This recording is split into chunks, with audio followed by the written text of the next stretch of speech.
नमस्कार, स्वागत है आप सभी का म्यूचुअल फंड हेल्पलाइन में। आपके साथ मैं हूं स्वाति। क्या आप कम रिस्क में अच्छा मुनाफा कमाना चाहते हैं? क्या कुछ पैसा आप छोटी अवधि के लिए और कुछ लंबी अवधि के लिए रखना चाहते हैं? तो ऐसे में म्यूचुअल फंड आपके लिए एक बहुत ही बढ़िया विकल्प है। म्यूचुअल फंड में आप जब चाहें तब निवेश कर सकते हैं। एक दिन से लेकर सालों तक निवेश करने की सुविधा म्यूचुअल फंड में आपको मिलती है। लेकिन निवेश करते वक्त आपको बहुत सारी बातें ध्यान में रखनी चाहिए और वो बातें हम आपको बताते हैं हमारे शो म्यूचुअल फंड हेल्पलाइन में। चलिए शुरू करते हैं आज का शो और देखते हैं कि आज के शो में खास क्या है। स्कीम का रिटर्न लंबे वक्त तक अच्छा नहीं है तो क्या एसआईपी रोक देनी चाहिए? दो स्कीम के बीच निवेश स्विच करने की प्रक्रिया क्या है? क्या दो अलग अलग एएमसीज के बीच एसटीपी करना संभव है? और फंडनामा में खास आज म्यूचुअल फंड में डाइवर्सिफिकेशन और ओवर डाइवर्सिफिकेशन कब और कैसे हो जाता है?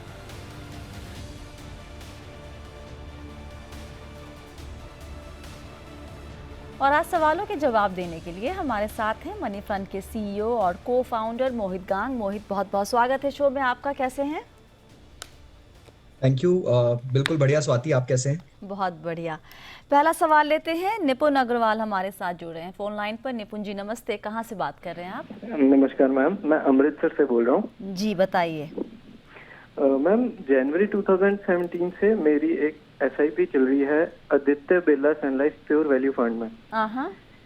वो फंड 2017 से अब तक की जो रिटर्न है वो नेगेटिव रिटर्न आ रही है मुझे। तो एक तो उस फंड में क्या मुझे एसआईपी रोक देनी चाहिए? ओके। और सेकंड क्वेश्चन ये है कि जो ऑलरेडी इन्वेस्टेड अमाउंट है क्या उसे भी स्विच करके किसी दूसरे फंड में लगाना चाहिए या सिर्फ एसआईपी न्यू फंड में शिफ्ट करनी चाहिए? Okay. Aditya Birla Sun Life value fund, pure value fund, अमूमन ये कहते हैं मोहित की वैल्यू फंड में जो स्ट्रैटेजी लगाते हैं वो उसको कम से कम 5 से 7 साल का वक्त देना चाहिए रिटर्न देखने के लिए। यहाँ पे 3 साल हुए हैं और 3 साल में जो रिटर्न है -5.5% के आसपास का दिखा रहा है। तो बताएं 3 साल के बाद भी अगर ये रिटर्न है तो बने रहे या फिर इसको 6 साल दे, अभी 3 साल और दे रहा है? निपुण, आई थिंक मैं आपकी समझ सकता हूं कि आपकी ये क्वेरी कहाँ से आ रही है। लुक, सो जैसा स्वाति आपने कहा कि वैल्यू फंड जो है उसको काफ़ी टाइम लगता है। वैल्यू थीम अमूमन देखा गया है कि 3 से 5 साल में 1 या 2 साइकिल्स में परफॉर्म करती है और फिलहाल लास्ट 2 या 3 साल से मार्केट सिर्फ ग्रोथ ड्रिवन रहा है। मेरा निपुण से अगर ये उनके पोर्टफोलियो में इकलौता स्कीम है और एक ही स्कीम में अगर वो कर रहे हैं एसआईपी, तो मैं ये कहना चाहूंगा कि आप एसआईपी इस फंड में बंद डेफिनेटली कर लीजिए और एक नया एसआईपी आप शुरू कर दीजिए किसी इंडेक्स फंड में या किसी दूसरे अच्छे लार्ज कैप फंड में। और अगर आपके पास दूसरे स्कीम्स भी है पोर्टफोलियो में, दूसरे थीम्स आपने कवर कर रखे हैं एडिक्वेटली, तो आप इसको चलाइए अगले 3 से 5 साल तक। बट अगर ये आपके पोर्टफोलियो का इकलौता थीम है, तो आपने वैल्यू में ही निवेश कर रखा है, तो मैं कहूंगा कि फिर आप इसमें से निकल कर अपने पैसे को किसी निपुण लार्ज से कैप पूछ ओरिएंटेड फंड लेते में हैं। यहाँ पे डाइवर्ट निपुण आप हैं हमारे साथ ना? जी मैम। आपकी पोर्टफोलियो में ये इकलौता फंड है या फिर और भी स्कीम्स है? मैम, एक मेरा कैनरा रोबेको के ब्लू चिप फंड में जाती है सर। अच्छा। एक एक्सिस स्मॉल कैप में जाती है, एक मेरा एसेट इमर्जिंग ब्लू चिप में जाती है। अच्छा। तो ये सभी चारों स्कीम्स में 5,000 जाती है। Okay, alright. Mohit? So I think portfolio अच्छे से डाइवर्सिफाइड है निपुण आपका। So you have a large cap fund, you have a large plus mid cap, you have a small cap. So then I would, मैं ये suggest करूंगा आपको कि आप इसमें एसआईपी बंद करके स्कीम को कंटिन्यू करिए, 4-5 साल और रखिए स्कीम को, बिकॉज वैल्यू थीम जनरली एक लंबा अरसा लेती है और जब परफॉर्म करता है वैल्यू सेक्टर तो वो काफी अच्छा परफॉर्म करता है। तो इसको आप होल्ड करिए, बट एसआईपी आप अपना डाइवर्ट करके किसी लार्ज कैप फंड में, इंडेक्स फंड में या फिर फोकस्ड फंड के अंदर में आप शिफ्ट कर सकते हैं। बिकॉज आपके पास लार्ज कैप है ऑलरेडी, आप चाहें तो एक अच्छा फोकस्ड फंड ले सकते हैं अपने पोर्टफोलियो में। ओके। अगला सवाल लेते हैं। कल्पना हमारे साथ जुड़ रही हैं मुंबई से। कल्पना नमस्ते। या नमस्ते मैम, कैसी हैं आप? मैं ठीक हूँ, आप कैसे हैं? बहुत बढ़िया। कल्पना बताइए क्या सवाल है आपका? मैम, मेरा सवाल ये है कि मैंने म्यूचुअल फंड में इन्वेस्ट किया है सिंस 2015। लमसम अमाउंट इन्वेस्ट किया हुआ है ईयरली। मेजरली जो म्यूचुअल फंड है these are the tax saver fund. Okay. तो अभी लाइक जिस फाइनेंशियल ईयर मैंने अभी तक नहीं किया हुआ है, मुझे करना है। बट मैंने जस्ट उनका रिव्यू किया, तो मतलब मोस्टली मेरे HDFC and Nippon India mutual funds है। तो मैंने कहीं ऑनलाइन पढ़ा था कि ये जो निप्पॉन इंडिया के है they are not doing very well, तो आपको बंद कर देना चाहिए। तो I am just very nervous and tense too कि अभी मैं क्या करूँ। अच्छा, एक बात बताइए कि आप इतने सारे टैक्स सेवर फंड्स में क्यों निवेश कर रही, मतलब चार क्यों? मैम एक्चुअली ये हमारे फादर के फ्रेंड है जो CA है, उनके थ्रू हमने किया हुआ है। ओके। तो वो टाइम तो मेरे पास like mutual fund knowledge it was zero, तो कुछ समझ में नहीं आ रहा था। तो अभी थोड़ा बहुत पता चला है, but still where to go. तो अभी जो आपको निवेश करना है, एक तो आपको पोर्टफोलियो पे राय चाहिए, और दूसरा जो अभी निवेश करना है उसका लक्ष्य क्या है? सिर्फ टैक्स बचाने के लिए? नहीं मैम, नॉट द टैक्स बचाने के लिए। आगे मतलब है लाइक पैसा ग्रो करना है। तो कितने सालों के लिए निवेश कर सकती हैं आप? 10 years, 15 years, 10 साल तक के लिए। ओके। मोहित बताइए, मोटा मोटी आइडिया मिल गया है इनके पोर्टफोलियो का और इनके निवेश की स्ट्रैटेजी का। अभी तक क्या सलाह देंगे आप? कल्पना जी, मैंने आपका पोर्टफोलियो देखा है। आई थिंक सबसे पहली सलाह तो वही रहेगी कि इतने सारे टैक्स सेवर्स का कोई रोल नहीं रहता पोर्टफोलियो में। तो आप एक टैक्स सेवर पे फोकस करिए। आप चाहें तो Aditya Birla Sun life tax relief plan में ही अपने जो टैक्स सेविंग से रिलेटेड इन्वेस्टमेंट्स है उनको कंटिन्यू कर सकते हैं। जो एवरी ईयर आपको हर साल का जो ATC के लिए आपको इन्वेस्टमेंट करना होता है वो एक फंड के अंदर में करते रहिए, और दूसरे जितने फंड है आप उनमें से धीरे धीरे करके बाहर आ सकते हैं। इतने सारे टैक्स फंड्स रखकर आपको कोई बहुत अलग थीम या कुछ ज़्यादा डाइवर्सिफिकेशन नहीं मिलेगा पोर्टफोलियो में, सबसे पहली बात। दूसरी बात, आपके पोर्टफोलियो में एक L&T का फंड था, वो काफ़ी ठीक है, आप उसे कंटिन्यू कर सकते हैं। और अगर आप 10 से 15 साल के लिए निवेश करना चाहते हैं, जो कि एक अच्छी अवधि है, उसके लिए आप एक अच्छा सा 4 स्कीम्स का वेल डाइवर्सिफाइड पोर्टफोलियो बनाइए। आप एक इंडेक्स फंड ले सकते हैं या लार्ज कैप फंड ले सकते हैं। Pru ICICI Nifty index fund काफ़ी अच्छा होगा। आप SBI फोकस्ड इक्विटी फंड ले सकते हैं, और आप एक Mirae asset emerging blue chip fund ले सकते हैं। तो इससे आप लार्ज कैप फोकस्ड थीम जो कि थोड़ा सा डाइवर्सिफाइड होता है, और एक लार्ज प्लस मिड कैप का थीम कैप्चर कर लेंगे। अगर 15 साल के लिए आपकी योजना है, जो कि आप एक मिड कैप फंड भी ले सकते हैं और BSP मिड कैप का चुनाव कर सकते हैं। तो ये 4 स्कीम्स बहुत होंगी एक अच्छे पोर्टफोलियो के लिए, और उससे ज्यादा स्कीम्स की कोई आवश्यकता नहीं है। कल्पना जी, आपको आवाज आ रही है? जी ma'am, I can hear you. Clarity मिल गई सारी? Yes ma'am. Ma'am, one more question. तो ये जो जितने मैंने अभी इन्वेस्ट किया हुआ है, तो उनका क्या कर दिया जाए? लाइक रिडीम कर दूं कि फंड स्विच कर दूं? मोहित, देखिए, ELSS स्कीम्स हैं तो इनमें 3 साल का लॉक इन होगा। कुछ स्कीम्स आपकी लॉक इन से बाहर आ चुकी होंगी। तो मैं ये कहूंगा कि एक अच्छा मौका देख के, मार्केट अभी ठीक लेवल पे है, आप इनमें से निकल सकते हैं और फिर पैसे को स्टैगर कर ये जो नया पोर्टफोलियो हमने सजेस्ट किया है, आप उसमें ग्रेजुअली इन्वेस्ट कर सकते हैं। और जहां पर लॉक इन है वहां आपको वेट करना पड़ेगा, वहां आपके पास में कोई दूसरा उपाय नहीं है। जी, ऑलराइट, चलिए वक्त एक छोटे से ब्रेक के बाद हम कुछ और सवाल लेंगे, जवाब देने की कोशिश हम पूरी करेंगे। आप सभी बने रहिए म्यूचुअल फंड हेल्पलाइन के साथ।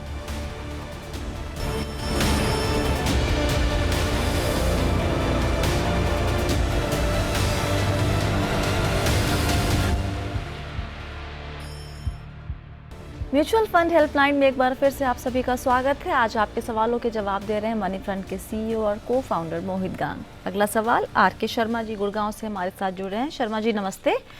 नमस्ते मैम जी, क्या जानना चाहते हैं आप? मैडम जी, आवाज कम आ रही है। क्या सवाल है आपका शर्मा जी?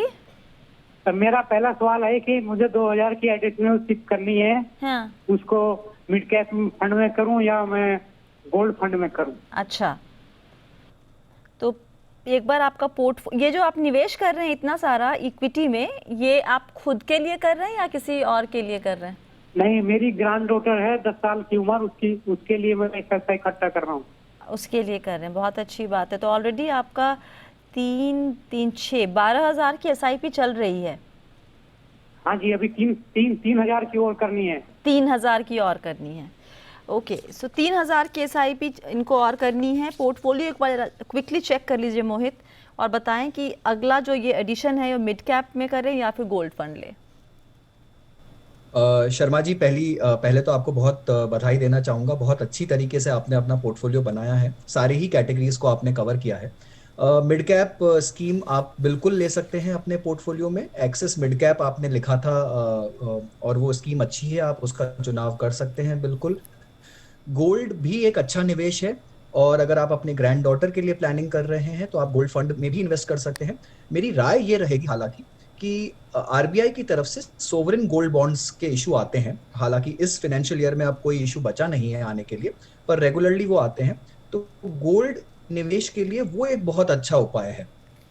आप चाहें तो उसमें भी कर सकते हैं इन्वेस्ट जब वो आए। बट गोल्ड फंड में SIP also is a very good option, तो आप उसको भी कंसिडर कर सकते हैं। दोनों ही ऑप्शन अच्छे हैं। आप मेरे हिसाब से आप मिड कैप फंड का चुनाव करिए और उसके साथ आगे बढ़िए। इन्होंने एक सवाल ये भी पूछा था हमसे कि अलग अलग AMC के बीच में क्या STP सिस्टमेटिक ट्रांसफर प्लान, ये सुविधा मिल सकती है मोहित?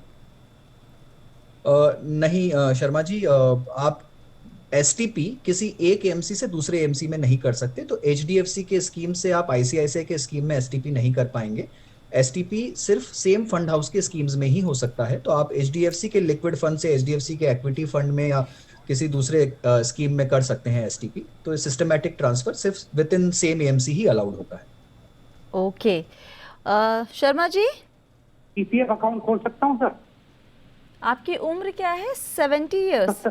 हाँ, 70 ईयर्स। मोहित?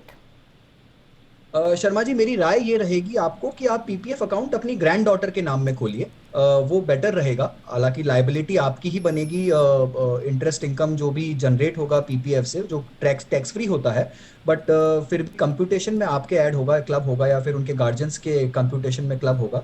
बट मेरी राय ये रहेगी कि आप अपनी ग्रैंड डॉटर के नाम पे एक PPF अकाउंट खोल लीजिए और उसमें पैसा निवेश करिए। मैंने ATC बेनिफिट मेरे को मिलेगा sir? ATC benefit Sharma ji उनके लीगल गार्जियन को मिलेगा। जो भी उनका लीगल गार्जियन होगा, अगर आप उनके लीगल गार्जियन बन सकते हैं तो आपको ATC बेनिफिट मिल जाएगा। ठीक है, थैंक यू। और अगर आप गोल्ड फंड में निवेश में या गोल्ड में निवेश करने की सोच रहे हैं, या बाकी जो लोग भी, तो अब आपको बता दें कि सॉवरेन गोल्ड बॉन्ड का जो नया ट्रांच आने वाला है वो मंडे से ओपन होगा और वो 16 अक्टूबर तक खुला रहेगा। तो अगर आप गोल्ड में निवेश करने की सोच रहे हैं तो ये आपके लिए एक अच्छा मौका है। अगला सवाल, सुभाष जी हमारे साथ फोन लाइन पे जुड़े हैं। सुभाष जी नमस्ते। नमस्कार मैडम, बताइए क्या सवाल है?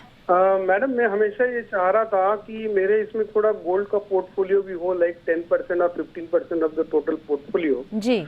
तो मैंने 2014 में रिलायंस गोल्ड ETF लिया था। ये लिया था 6 number at the rate of 2432। ठीक है। बट अभी ये इसका लगता है कि जैसे ट्रेडिंग नहीं हो रहा है, I am not getting any information, और करंट वैल्यू इसकी 40 पैसे दिखाता है। तो मैं समझता हूँ कि ये इसमें मार्केट में रिस्क तो होता है, बट ऐसा तो नहीं होना चाहिए कि एकदम जीरो हो गया है। तो क्यों हो गया और क्या सावधानी लोग बरते, and which is the best option for से गोल्ड ETF? ये कैसे हो सकता है मोहित कि अगर इन्होंने लिया हुआ है एक पर्टिकुलर प्राइस पे और अभी उसको वैल्यू इतनी कम दिखा रहे हैं, उसके मतलब यहाँ पे कुछ ऐसा है जो इनको समझ में नहीं आ रहा? बिल्कुल नहीं सुभाष जी, बेफिक्र रहिए। गोल्ड की, सोने की चमक कुछ कम नहीं हुई है, बिल्कुल फीकी नहीं हुई है आपके पोर्टफोलियो में। ये जो निपॉन का ETF था, जो पहले रिलायंस गोल्ड 20 कहलाता था, अभी ये निपॉन ETF गोल्ड 20 कहलाता है। ये दिसंबर 2019 में इसका फेस वैल्यू स्प्लिट कर दिया गया था। तो जो 100 रुपए के भाव का एक ETF होता था, उसको 1 रुपए का कर दिया गया। तो अगर आपके पास में 2000 या 2500 के भाव में आपने कुछ लिया हुआ था, तो उसका भाव 25 रुपए हो गया और आपके यूनिट्स बढ़ गए। बेसिकली। तो आपको कहीं पर भी नुकसान नहीं हुआ है। इनफैक्ट अगर अभी का इसका भाव देखेंगे तो कुछ 44 रुपए के आसपास चल रहा है, 44-45 रुपए के आसपास। तो आप अच्छा प्रॉफिट बना रहे हैं अपने 6 यूनिट्स जो आपने ले रखे हैं उसमें। और एक बहुत ही अच्छा माध्यम है ये गोल्ड में इन्वेस्ट करने का। गोल्ड ETF और गोल्ड फंड्स जो होते हैं, बहुत अच्छा और सेफ तरीका है गोल्ड में इन्वेस्ट करने का। तो मेरी ये राय रहेगी कि आप गोल्ड में जो एलोकेशन करना चाहते हैं अपने पोर्टफोलियो में, वो कंटिन्यू करिए। इसमें और भी निवेश करना चाहते हैं तो करिए।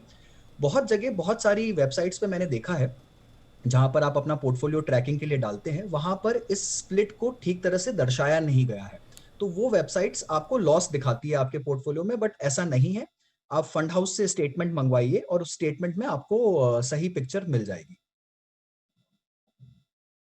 ओके, चलिए सुभाष जी। हाँ, थैंक यू मैडम। समझ में आ गया ना?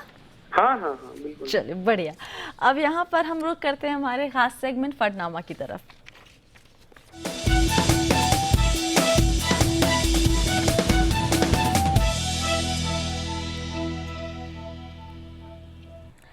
इस बार फंडनामा में हम अपने एक्सपर्ट से ये जानना चाह रहे हैं कि भाई ये डाइवर्सिफिकेशन और ओवर डाइवर्सिफिकेशन के बीच का फ़र्क क्या है। मोहित बताइए कि कितना फासला है दोनों के बीच में, कब डाइवर्सिफिकेशन ओवर डाइवर्सिफिकेशन बन जाता है?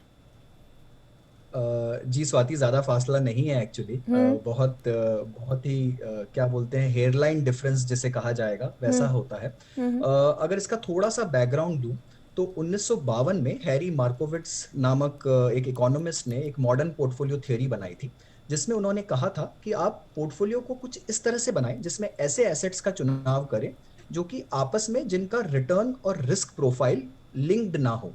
अगर आप ऐसा करेंगे तो आप अपने रिटर्न को सेम रिस्क लेवल के लिए मैक्सिमाइज कर सकते हैं या फिर अपने रिस्क को सेम रिटर्न लेवल के लिए मिनिमाइज कर सकते हैं। तो उस वहां से डाइवर्सिफिकेशन की शुरुआत हुई और डाइवर्सिफिकेशन का मूल सिद्धांत यही है कि आप अपने पोर्टफोलियो में कुछ इस तरह के एसेट्स इंक्लूड करिए जो कि आपस में कोरिलेटेड ना हो, जिनका की रिस्क और रिवॉर्ड का जो पैटर्न है वो बहुत अलग हो। जैसे कि इक्विटी हो गया, डेट हो गया, रियल एस्टेट हो गया, गोल्ड हो गया। तो ये अलग तरीके से मूव करते हैं, कभी साथ में नहीं चलते। तो वो डाइवर्सिफिकेशन हो जाता है। ओके, तो ओवर डाइवर्सिफिकेशन कब हो जाता है? जब आप एक ही एसेट क्लास में बहुत ज़्यादा एक्सपोजर ले लेते हैं तब?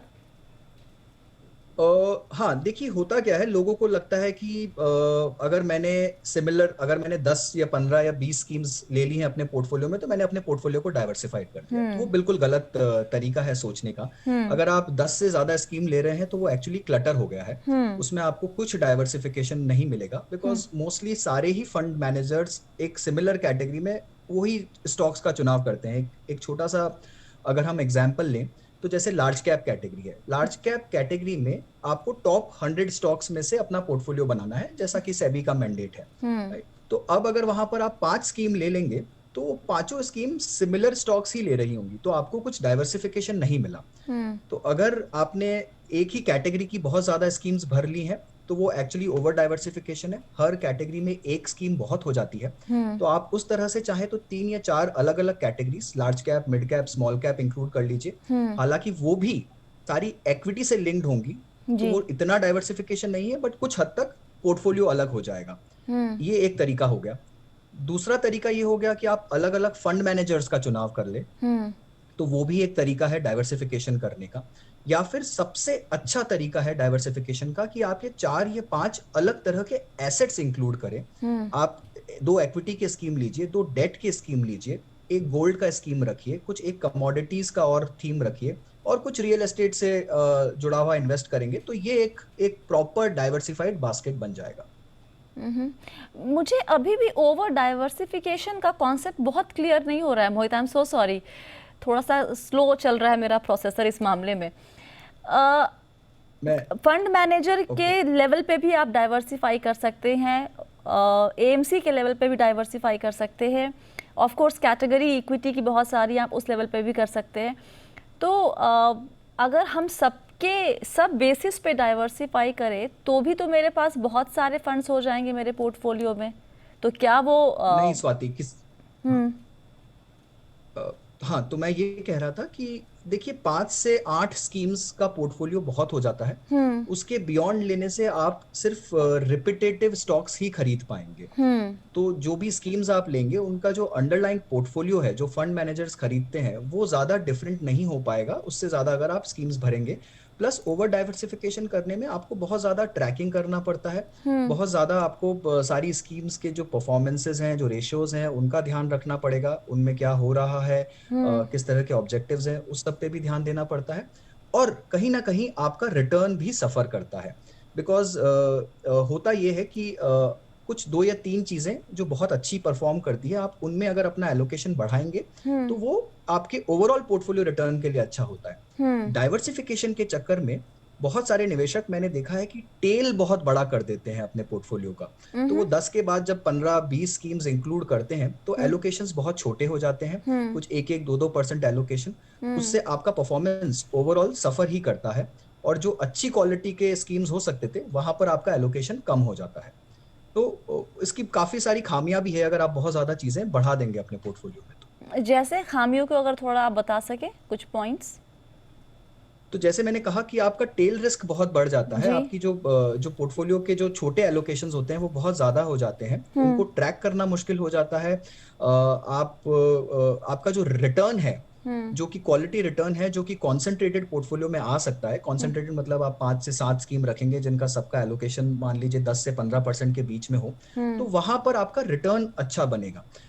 जैसा वॉरेन बुफे ने एक बार कहा है कि आप कहाँ निवेश करते हैं उसकी वो 1x इंपॉर्टेंट है, आप कितना निवेश करते हैं वो 10x इंपॉर्टेंट है, और आप कितने टाइम के लिए इन्वेस्ट करते हैं वो 100x इंपॉर्टेंट है। अच्छा। तो ये जो 10x वाला पार्ट है कि आप कितना इन्वेस्ट कर रहे हैं एक पर्टिकुलर कैटेगरी में या एक पर्टिकुलर एसेट में, वो बहुत ज्यादा मायने रखता है। अगर आपने डाइवर्सिफिकेशन के चक्कर में जहां आप 100 रुपए लगाने वाले थे, आपने सिर्फ 20 रुपए लगा के छोड़ दिया और बाकी और 5-7 चीजें भर ली अपने पोर्टफोलियो में उस एलोकेशन को पूरा करने के लिए, तो ओवरऑल आपका रिटर्न कहीं सफर करता है।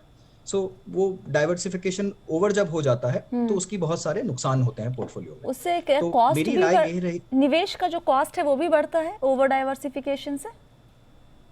जी बिल्कुल, आप जितनी ज्यादा चीजें इंक्लूड करेंगे अपने पोर्टफोलियो में उनका आपको अलग से कॉस्ट लगता है। हालांकि ओवरऑल कॉस्ट मैं मानता हूं कि सब चीज का सेम होगा और वैल्यू के बेसिस पर होगा, बिकॉज आप एक एक्सपेंस रेशियो पे करते हैं। आप 100 रुपया इन्वेस्ट कर रहे हैं तो वो 100 रुपए पे एक्सपेंस रेशियो लगेगा, और अगर आप उस 100 रुपए को 10 टुकड़े में बांट के करते हैं तो भी 100 ही रुपया इन्वेस्ट कर रहे हैं, बट आपका ट्रांजैक्शनल कॉस्ट कहीं जाकर बढ़ जाता है, बिकॉज आप वो 10 से 20 चीजों के बीच में चेंज करेंगे, और अभी आप एक अगर थोड़ा सा फोकस्ड पोर्टफोलियो रख रहे हैं तो 5 से 8 स्कीम्स के बीच में आप अपने चेंजेस करेंगे, तो यहाँ ट्रांजैक्शनल कॉस्ट और लाइफ वैल्यू उस पोर्टफोलियो का थोड़ा बढ़ जाता है कॉस्ट। ओके, सो बेसिकली अगर इसको हम लोग बुलेट पॉइंट्स में कह सके कि ओवर डाइवर्सिफिकेशन से एक तो आपका ओवरऑल पोर्टफोलियो का रिटर्न कम होने के चांसेस ज़्यादा हो जाते हैं, राइट?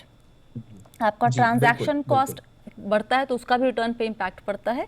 और इसके अलावा कुछ और आपने बताया जो मैंने मिस किया, आपको ट्रैकिंग ज्यादा करनी पड़ती है, आपका नॉलेज लेवल आपको बढ़ाना पड़ेगा, आपको बहुत सारी चीजें एक साथ में देखनी पड़ेंगी, और उन सब का भी कहीं ना कहीं टाइम वैल्यू है, कॉस्ट है, वो सब भी आपको देखना पड़ेगा। ओके, बहुत बहुत शुक्रिया मोहित आज सभी सवालों के जवाब देने के लिए। Thank you. और आज के लिए फ़िलहाल शो में इतना ही। आप चाहते हैं कि हम आपके सवालों के जवाब भी दें तो आपको अपना सवाल हमें भेजना होगा। सवाल जब भी लिखिए तो अपना कॉन्टैक्ट डिटेल्स ज़रूर दीजिए ताकि हम आपको कॉल कर सकें। कई दफ़ा आपके जो सवाल होते हैं वो अधूरे होते हैं और हम उस पर ज़्यादा क्लैरिटी चाहते हैं जवाब देने के पहले, तो ज़रूरी है कि हम आपसे बात कर पाएँ। और इसके अलावा सवाल आप अंग्रेज़ी, हिंदी किसी भी भाषा में लिख सकते हैं और सवाल अलग अलग तरीके के भी पूछ सकते हैं। बेसिक क्वेश्चंस भी आप हमसे कर सकते हैं, कोई उसमें शर्माने की या हिचकने की ज़रूरत नहीं है। फ़िलहाल के लिए शो में इतना ही। आप बने रहिए जी बिज़नेस के साथ। नमस्कार।